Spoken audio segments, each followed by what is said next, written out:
Kim Chu at Paolo Avellino makuna ng video sa kanilang shooting, magkatabi daw ang dalawa. Sa latest post ni Kim Chu ay nag-share ito kung ilang oras sila natapos sa shooting nila ni Paolo, kung saan nga ay halos umaga na nang sila ay matapos, at 2 oras nga lang daw ang kanilang tulog ni Paolo Avellino. Makikita nga sa larawan na kuha na mukhang kuha ito kung saan sa kanilang shooting, mapapansin nga si Paolo na may biguti ito, at mapapansin naman ang katabi nito, na naka-duster. Kahit hindi nakuha ang mukha ay si Kim Chu ay kanyang katabi, mukhang mag-asawa nga ang kanilang naging postura kung pagbabasihan ang kanilang mga larawan.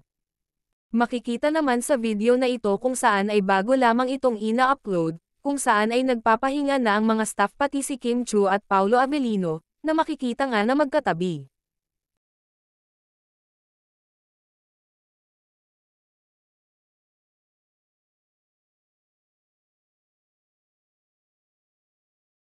Sa isang kuha naman ng video, ay makikita na maaga nag-workout itong si Paolo Avellino, kung saan ay lagi nila itong ginagawang ni Kimi na magkasama, pero sa video na ito ay wala si Kimi, mukhang sa Papi Paolo lang ang nag-workout, baka ay tulog pa si Kim Chu.